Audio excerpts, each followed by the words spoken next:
Welcome back to I Can Science That, or if you're new, welcome for your first viewing. This is very unusual though for the channel. I'm going to do something very different today. I'm going to do a little bit of a crash course in programming. PsychoMuffin has asked for this, and PsychoMuffin has been a viewer for a while and a contributor, an all-around positive influence on the channel. And so let's do a little bit of programming tutorial. PsychoMuffin was inspired by some of the graphics that we've been showing regarding these solstice observations. I did mine in Python, and I think that Python is an excellent beginner's programming language. It's also kind of the go-to for engineers in general, and also scientists. So if you want to do this kind of thing and apply a little bit of programming to it to do some data analysis or graphing and that kinds of things, Python is an excellent choice for you. So let's do a little crash course in Python. Okay, first thing I'm going to do is have you go download PyCharm. So just Google for PyCharm and go on there. You're going to want just hit download, hit the community version. You just want the free one, don't need the professional one. I've already downloaded that tonight, the latest one. Oh, there it is. So okay, and now let's open a new project. I want a new project. Here we go. There you go. And you can decide where you want to put it. I'll just let it be default. I'm going to leave everything at default, including the name. No, let's call it something new. Let's call it Psycho. I don't know. For PsychoMuffin, we're going to do Psycho. Okay, open.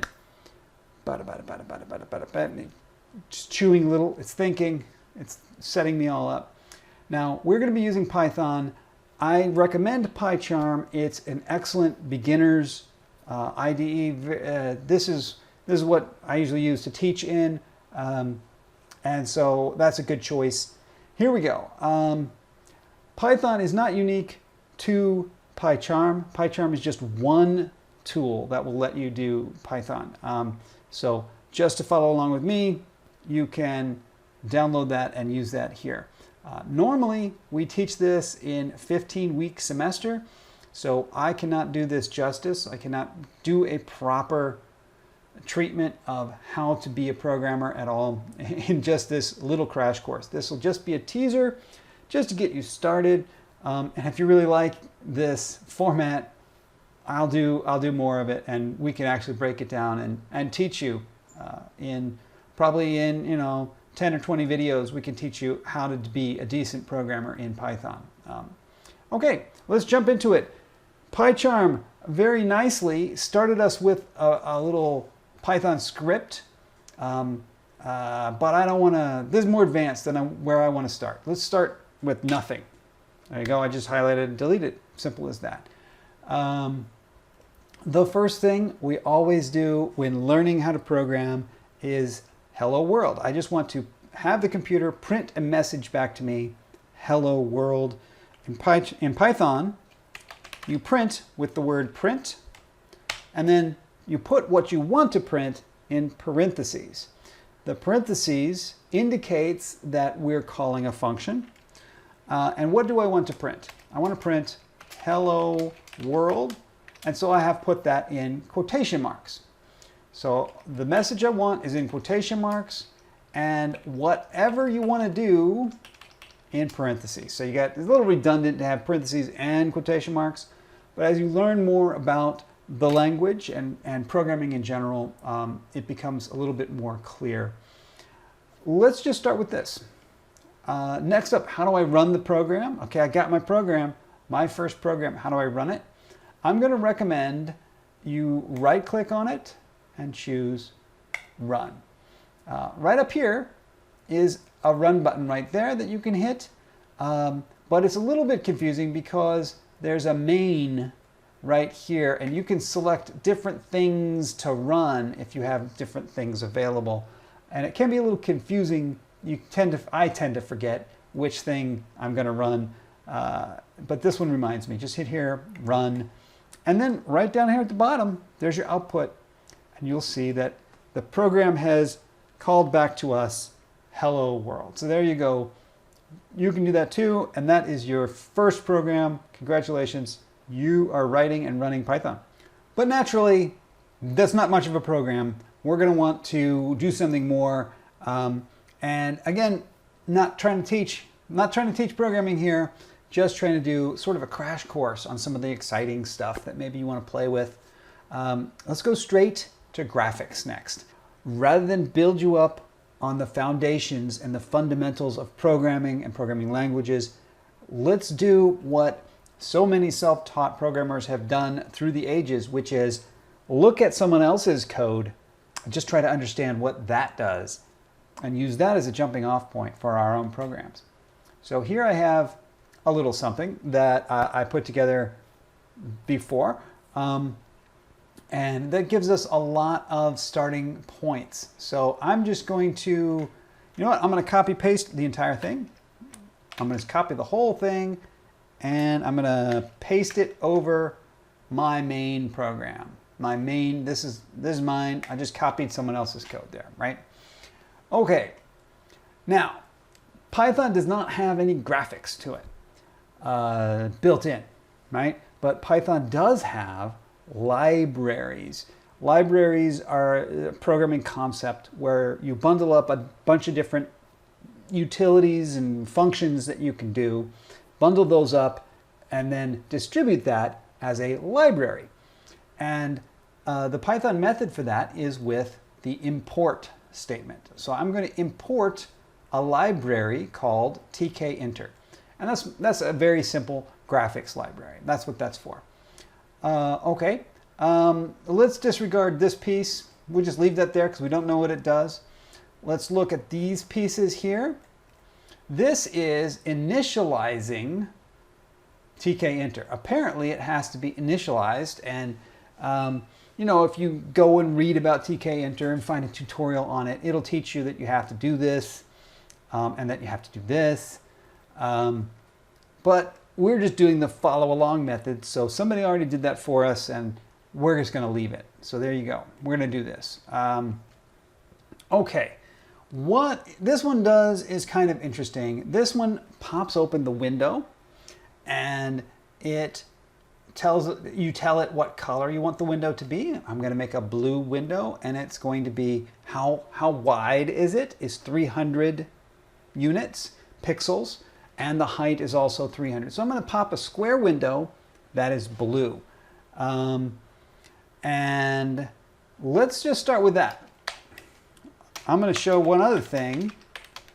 What I'm doing here, this is a comment.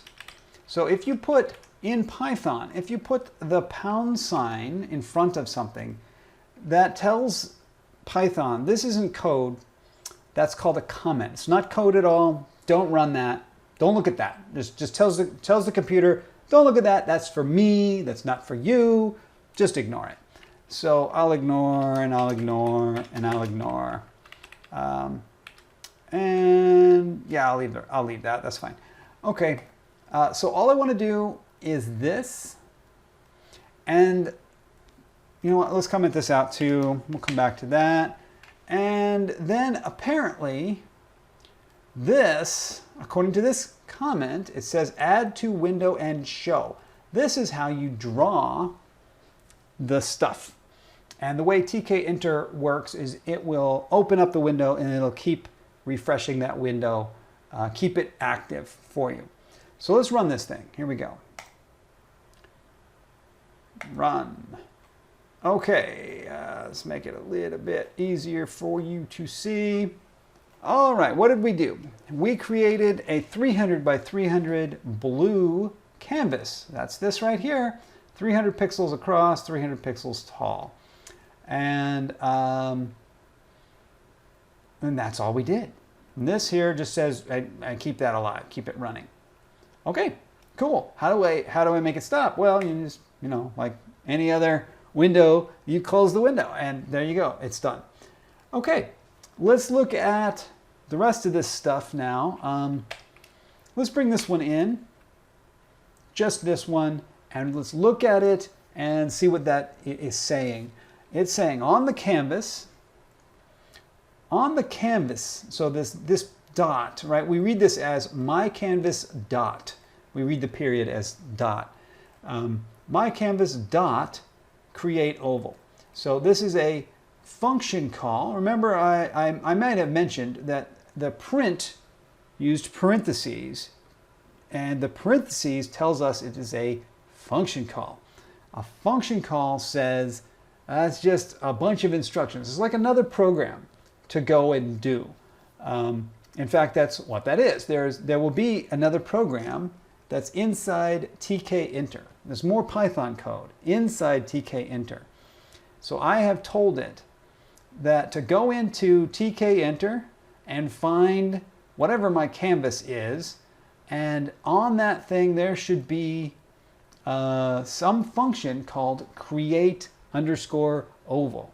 And I want you to go execute that code now. So that's what this is. And these numbers describe where and how big I want that oval to be. And then you can see here that I've said fill equals green. And so I want a green oval. The way tkinter does the oval thing with the four numbers, the first two are the x and y coordinate of the upper left corner. The next two are the x and y coordinate of the bottom right corner. And so it was the corners of an oval. Now, if you draw a rectangle and then you inscribe an oval inside that rectangle, that's the corners that I'm talking about. So let's check this out. Running just this one command added. Let's take a look. And there you go. There's your green oval. And you see I made it a circle. It's a circle. A circle is a special case of oval. So let's bring in the yellow one. Okay, I want a yellow oval, and I have made it smaller. The green one goes from 115, 115 to 185, 185, but the yellow one goes from 125, 125 to 175, 175. So 10 pixels in and down, right? So 10 pixels squeezed in, 10 pixels squeezed up and down. So the yellow one is smaller than the green one. We should see that here. And there you go. And you'll notice also that drawing the yellow one after the green one caused the yellow one to appear on top of the green one. So we draw from back to front. So we draw from back to front. Whatever you draw first, and then anything you draw after that, just like you're painting. We call this the painter's algorithm. When you're painting, if you paint and then you paint on top of your paint, the new paint obscures the old paint, and that's how this works. So let's do the rest of these. Let's put in two more. I got a yellow one and a red one, and I made like a little target shape. Okay, all right, so that's that. What else do I have on here? You can do images. You can do little images. That's what this is. I'd have to get the Mario.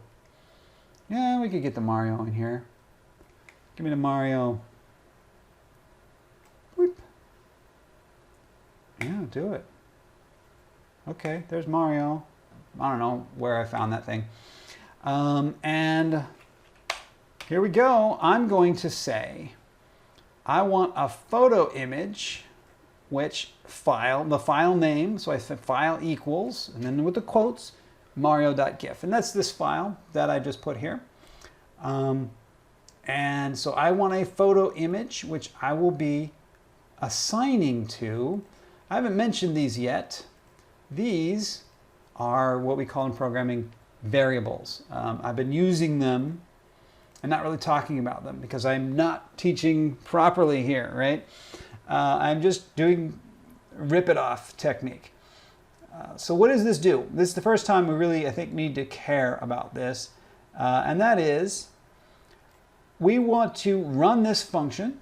I said that this parentheses means it's a function, and tkinter dot tells us that that function is part of the tkinter library. So go to the TK interlibrary, find the code in there. There's Python code in there called photo image. And I want you to execute those instructions. So it goes and it does that. And what do we do with that? What that's going to do is give me back an answer. So like you can give it something to do, and it can give you back an answer. And what we will do is we will then store the answer in a variable. Now in Python, you can just make variables. You just bang, bang, bang, give me a new variable, give me a new variable. Some languages are more restrictive than that. One of the reasons Python is so easy to learn is you're just totally free form on this. I can just say out of the blue, make me a new variable called Mario image, and I want to fill that variable. I want to say put in there. The equal sign says put it in there. And this is pretty much universal for all programming languages, is that we assign from right to left. So right here, we're going to call this function, and then we want to take the output of that function and put it in to this variable. And if you're a total beginner, you don't know what is this variable thing. A variable is just a box. It's just a box that I have written. It's like a shoebox. Take an empty shoebox and write Mario image on the side of that box. Now this box can hold anything. And in Python, the variables can hold anything, just anything. So we're not restrictive at all about what you put in the shoebox. You can put crayons in the shoebox. You can put cleaning supplies in the shoebox. You can put shoes in the shoebox if you're crazy. I'm going to put this photo image, whatever comes back from this function, stick it in there. And then one more function call here, create image on the canvas. So again, somewhere on my canvas, I'm going to create an image, and then I say which image I want to create, and I need to give it whatever was in my shoebox, right? So I'm going to say, hey, call photo image.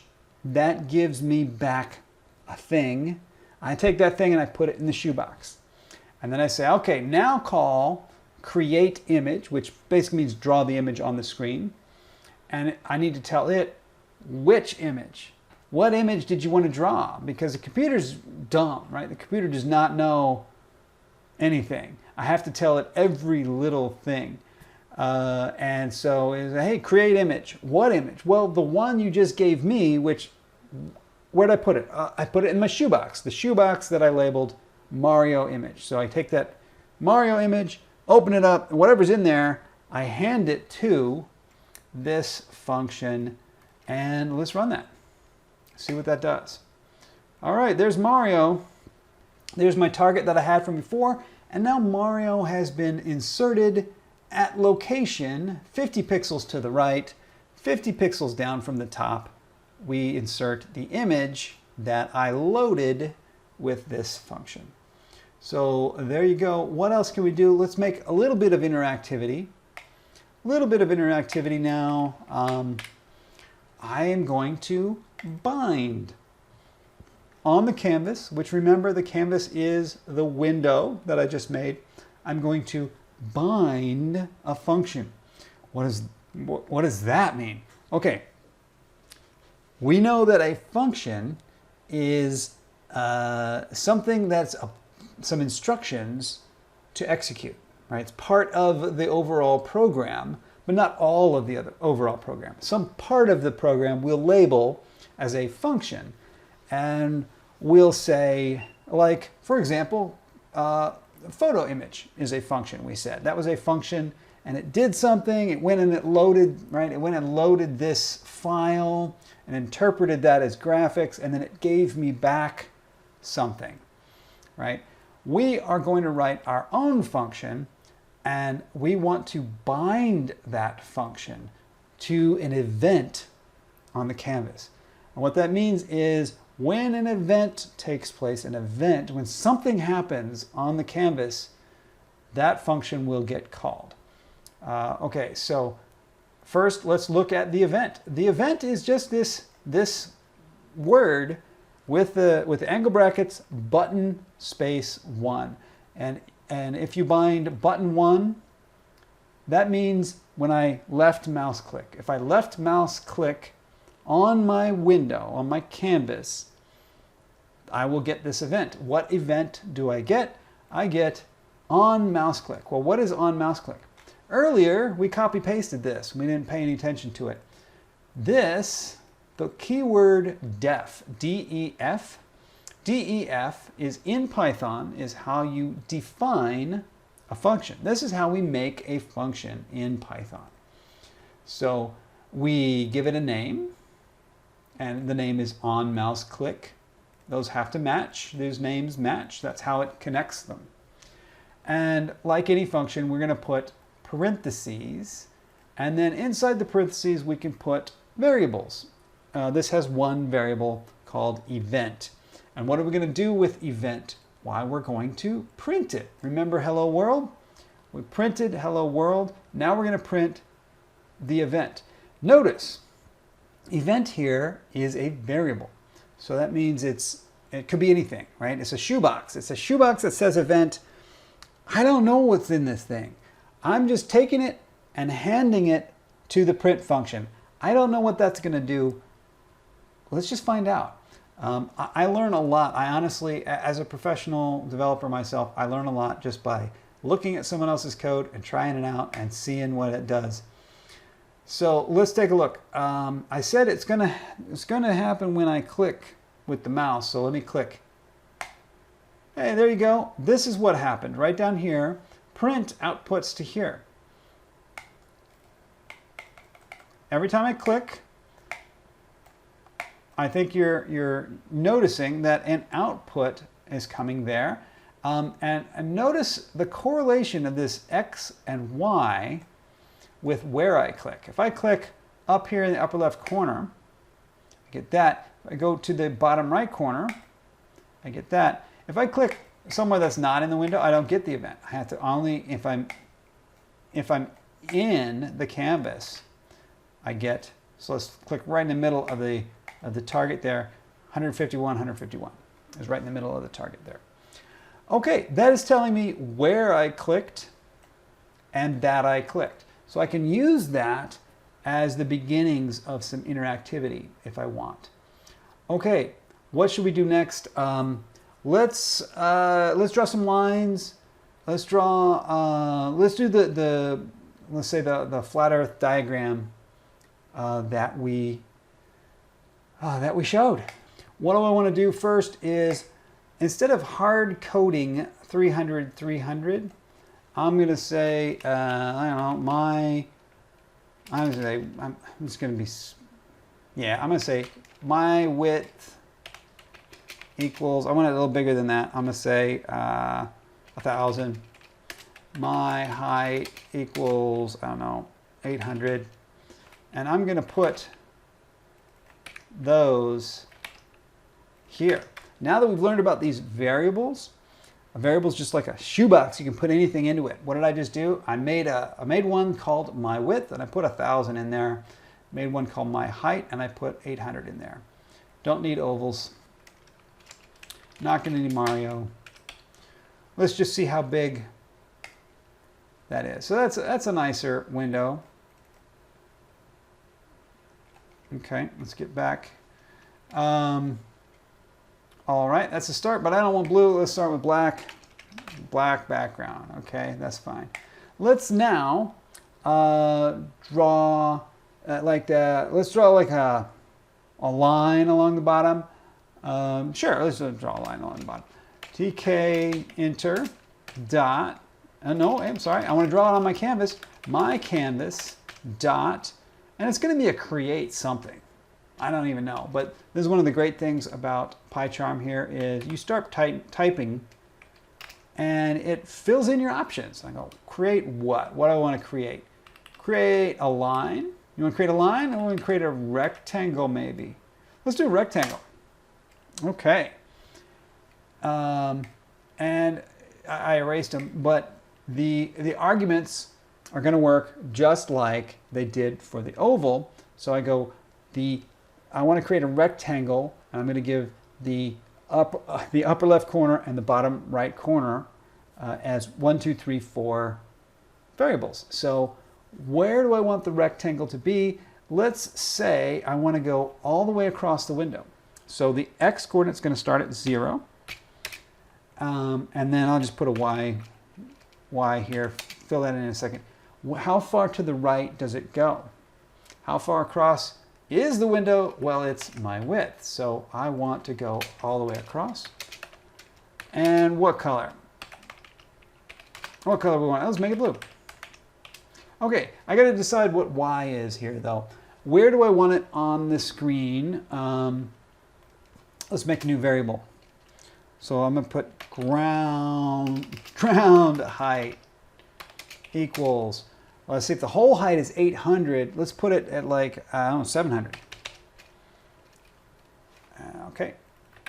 And so I'll put ground height, and how thick do I want that to be? I don't know, let's put 10. So I'm going to say, this is the upper left corner now, right? So it's at 0, which is all the way against the left boundary, and ground height, which I set at 700 units down. And then I want to go all the way across, so all the way across, and 10 more units down. And you'll notice by doing this, I made it 10 units tall, and I can just change this number really easily, and that will allow me to move that up and down anywhere I want. Let's take a look at how we did. Okay, so there's the ground. It's 10 pixels tall, and it's down at the 700. Let's say, for example, that's too low. I want it a little higher. I don't like that. Let's move it up. Let's move it up. Let's move it up to 600. You know, like a book, the graphics go left to right, top to bottom. Okay, so there, how's that? We like that. So, okay, awesome sauce. Let's now draw, just draw a line to represent like the equator. So we'll draw a line straight up and down, right in the middle. So how we do that, let's say, let me leave a comment. Let me leave a little comment here. Comment, just to remind myself what's going on. Draw a line for the flat Earth. Draw a line for the equator. Okay, my canvas dot create. Here's a line, and that's going to work just like the rectangle. You just give the opposite corners, and it'll connect those with a line. So I want to start at, do I want to start at the ground? We'll start at the ground. So in the middle, right? In the middle would be where? It would be my width divided by 2. So half of my width is right in the middle, comma, ground height. So right at there, and I want to go straight up. So that's also my width divided by 2. And how high up do I go? All the way to the top of the window is 0. What color would we like it to be? Oh, let's say, let's make it white. Okay, how did we do? There we go. So now I've got a line that represents the equator. Let's put in an observation here. Let's imagine ourselves putting in an observation. Okay. Draw an observation. All right. We're going to create a line. I'm going to copy paste that. We're going to create a line. Let's make it green. Now, we need two things. We need to decide where the observation is on the line, and then what angle that observation is on that line. And we're going to have to do a little bit of math with that. Let's say the observation point was at, I'll call it observation latitude. Lat was at 34 degrees. So I say 34.1 degrees, okay? And the observation ang the angle of the observation was, and I'm just making this up, right? Let's say that was, I don't know, 78.3 degrees. Okay, excellent. So let's turn those numbers into a line on the screen. How do we do that? Well, I've got my line along the screen that represents, say, minus 90 on the one side, goes through 0 in the middle up to 90. So I need to convert 34. Where does 34 fit on there? We could do a little bit of math. Let's say, I'm make a new variable called lat scale. The latitude scale, how does it scale? Well, 180 degrees is the whole width. So I'm going to say 180 divided by my width. So that's my scale. And if I divide the observation lat by that, I will get the position in pixels on the screen. Maybe I want to do it the other way. Maybe I don't want to divide. I don't like dividing. As a programmer, you learn that dividing is evil, and so we multiply instead. So I'll turn it upside down. Okay, and so so let's say observation x equals. Okay, we want the 0, that's going to be the equator. 0 is going to be right in the middle. So I'm going to start with that. My width divided by 2 plus the observation lat times lat scale. Okay, that's a good start. So I want the x coordinate to be observation x. And let's just have it go from there straight up. Let's just go straight up. Observation x. Okay. There you go. So this is where 34.1 degrees would be about a third of the way along. And it's probably a good idea to check that you're doing that right by checking a few things for sensibility. Like, let's do one at minus 45. Minus 45 should be exactly halfway. There you go, exactly halfway on the southern hemisphere. Looks good. Let's go minus 89. Should be almost all the way on the southern hemisphere. Looks good. Okay, so this is sensible. Seems like I've got my math right. And you'll notice what I'm doing here is using variables instead of just punching the numbers in. Using variables and putting in formulas is a great way to efficiently iterate on this stuff. Iterate meaning try it again, try it again, try it again. Okay, so let's put it back to, I don't know what I put, 34.1 or something like that. Okay, we got to get the angle. We got to get the angle right now. We've got the position. How do we do that? So we're going to need some trigonometry here. Trigonometry. Here we go. The observation angle, when it is at 90 degrees, that means straight up. So that tells me that the cosine is the left and right, and the sine is the up, right? Now, up is not positive in our graphics system here. Down is positive, up is negative. So I'm going to say observation dir x, so the direction x equals, you know what? Let's make another variable, ray length. How long do I want to draw? The easiest way is just make it a certain length. So I'm going to say, I don't know, let's make it big, 10,000. It'll definitely fill the screen. At 10,000, super big, is going to fill the screen no matter what, right? So ray length times the cosine. Nope, I forgot. We don't have cosine. There's no cosine. There's no cosine. Cosine. Hello. No cosine in Python. But what do we have? We have libraries. Just going up to our list of libraries. Let's add one. Import math. I want math in my program. So now that I've done that, let's see what I can do here. Math dot cosine. There's our cosine right there.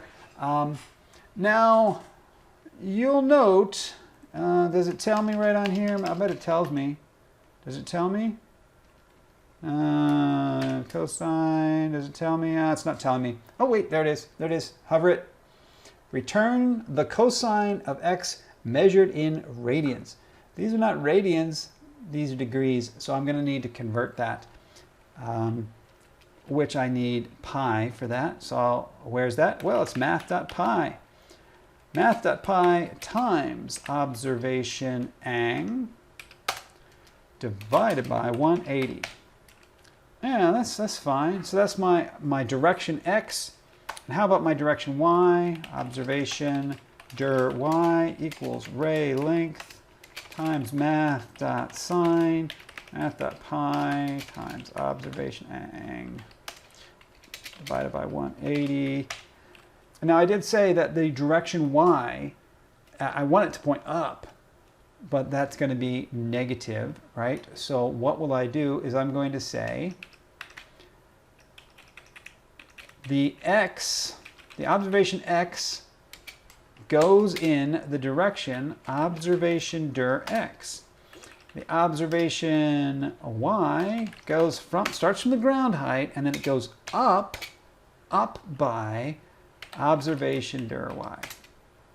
All right, let's go and see what we get. And there we go. So according to that, oops, I made a mistake, didn't I? Yes, I did.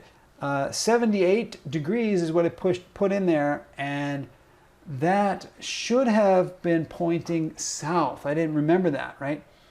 78 degrees, the way we did this, we said that 78 degrees points south, which is, of course, negative on this axis. So we just fix it right here. Negative. That ought to do it. Okay, so there's how to draw a line. Okay, awesome. What else might I do is I might say, I don't want to do just one observation. I want to do lots and lots of observations. Maybe I want to turn this into a function. So let's do that. Let's do a function, def, draw observation. And I want to take, there's two arguments to the observation. There is the latitude, I'll call it lat, and the angle. Okay, and what will that do? That will do all of this code right here, except for the observation lat and the observation ang. Those are going to be given to me as these variables here. So I'm going to change all the things that said lat to lat. Just that one. And then the ang is going to be that. Okay. What else do I need? I am using, now notice I am still using ray length, which I made, which is fine. My width, I need my width. I need ground height. And those were defined down here. So let's just put them up higher.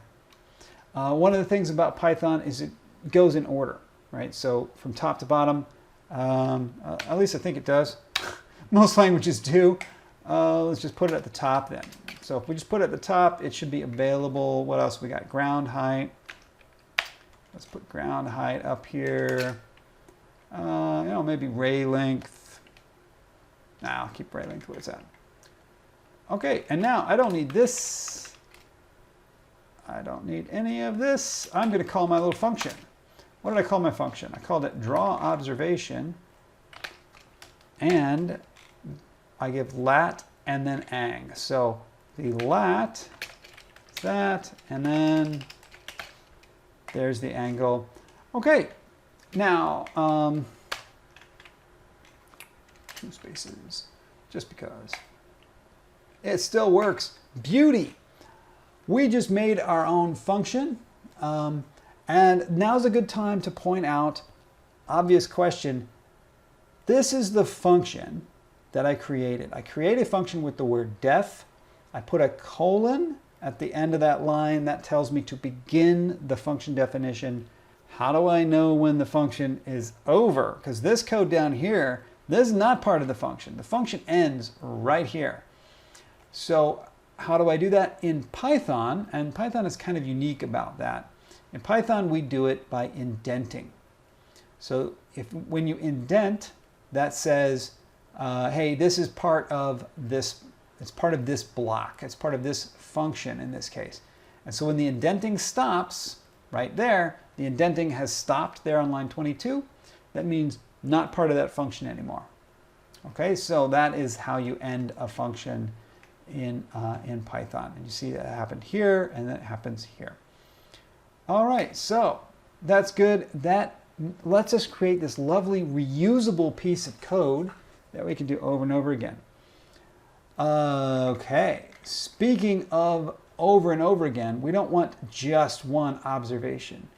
We want a whole bunch of observations, and Python makes that really easy for us as well. Let's say we have one at, I don't know, maybe minus 29.3, and we have one at 50.6, and let's do one more. Minus 13. I wish we had one at minus 13.5. Okay, what have I just done? I have created a new kind of variable called a list. Python lets us make lists just by putting square brackets. Looks like PyCharm doesn't want spaces there. Good. Okay, so you just put square brackets and then commas, and you can put as many different numbers as you want in there, and you have a whole list of things. We could do the same thing with our angles. Let's do that. Let's say, I don't know, I'm just going to be making up numbers. These probably don't make any sense. I'll say 120.2, and let's say that was 50 again, 0.23, and I don't know, let's say this is 105.4, whatever. Okay, so now I have 4 latitudes and 4 angles. I want to draw them 4 times. So this function though that I wrote only takes 1. It's only ready to do 1 at a time. It can't take all 4 at once. So we just want to give them 1 at a time. And the way you pick one out with a list is you just use those square brackets and you put a number in there, and that says which one do you want. And if you're a beginner at programming, this is going to be a bit of a stumbling block. In programming, we count from 0. We don't count from 1. We count from 0. I always say that programmers must have failed kindergarten, because everyone in kindergarten learned to count from 1, but we programmers, we count from 0. So I'm going to go 0, 1, 2, 3. 0, 1, 2, 3. Okay, so this is 0, 1, 2, 3. And this is 0, 1, 2, 3. And let's see, how do we do? And there we go. I drew 4. So if you type in the actual numbers that we got in our observation, you can then do this really rapidly. The last thing I want to throw out there is this copy pasta. It's not too bad, but sometimes I don't know how many observations I have. Like if I add an observation on here, let's put an observation at, I don't know, 50, no, I have a 50. Let's do 43.7, and let's make the angle for that, I don't know, 76.8, right? Now I have to also add one here, and any of this, manual work is something you want to avoid, because manual work is opportunity for bugs. So let's learn one more concept for tonight, and then I'm going to wrap this up, and that is a loop. We're going to loop over the data and repeatedly do something. So Python, the easiest way to do a loop is a for and a for each. For, and I'm going to call it lat. I make a variable. For lat, lat is a new variable, in observation lat, colon. So what am I saying here? I'm saying for every element in observation lat, how many of those are there? There's 0, 1, 2, 3, and 4. There's 5 total, right? 5 numbering 0 through 4. For every one of them, I want to run a piece of code. I'm going to go through every element in observation lat, and I'm going to copy it into my variable I've called lat. And now I'm going to draw observation. What observation am I going to draw? I'm going to draw lat. Okay, but here I'm doing some shenanigans. I need my angle. I need the matching angle. And I don't know what that is. So I'm going to just count. As I go through these, I'm going to just count. I'm going to say ang_num equals 0. Ang_num starts at 0. And I want ang_num. Instead of hard coding the number 0 there, I'm going to say that's a variable now. And that variable happens to have the value 0. But I don't want to use 0 over and over again. I want that to go 0, 1, 2, 3, right? So I'm going to say ang_num equals ang_num plus 1. Okay, now what is this going to do? Let's do a little thing I like to call be the computer. We start with ang_num equals 0, and then we do for each lat in observation lat. So we're going to go through here, the observation lats, and we're going to start with the first one. So we say lat is currently 34.1, and ang_num is currently 0. So here we're going to now draw observation with 34.1 and observation ang_0, so 78.3. And now we say ang_num equals ang_num plus 1. So whatever ang_num was 0, we add 1 to it, and we say that is now ang_num. Okay, so now ang_num will have the value 1 in it. What do we do now at the end? Now we've hit the end of our indent block, so we go back up and we run the next element. The next element is minus 29.3. And so we'll go minus 29.3 and then observation ang_num. What is ang_num? Ang_num was 1, so that'll be this one. And we'll keep doing that until we've done all of these. And as long as I have the same number here and here, this should work. So we don't need those anymore. All right, let's run it. There you go. That still works. And one other thing maybe I could show you is, let me put a breakpoint right here. Okay, what I just do, I just clicked next to the line number. I clicked right there. See the red circle appeared. Now if I hit the debug button instead of the run button, that will, yeah, that's fine. That will run it in the debugger, which allows you to go line by line and see exactly what is this thing doing. So let's do a line, and I'm going to do a line. Now, this is my list of variables so far. So when I run this line of code right here, I'm about to run this line of code, that is going to create a new variable called ang_num. See that? It created it, and it gave it the value 0. See all of my variables here. Okay, how about this line? What is this line going to do? That's going to create a variable called lat and assign it to the first element it found in observation lat right there. Okay, now we call our function with lat and observation ang. Which one? ang_num. ang_num is 0. See that 0 right there. Okay, I'm going to go one more line. And now I do ang_num equals ang_num plus 1. And you can watch what happens right here. it will increase that value to 1, and it jumps back up. So now what happens? Lat moves on to the next element. Lat is now the second element. And we call the function an angnum equals angnum plus 1. And I really like this. You can see exactly what's going on. You can go step by step and play with these various settings. If you have any questions, let me know. I'm happy to give you whatever details you'd like to get into. That's sort of a crash course on Python programming and some graphics in Python programming. If you're excited about that and you want to dig in more, let me know. I could point you to some tutorials maybe, or if people like this this kind of content, I could actually do a whole series where we actually do learn the fundamentals of programming and start from the basics. What is a variable? How does a loop work? Branching code, creating functions, all that kind of stuff, and we could learn it properly.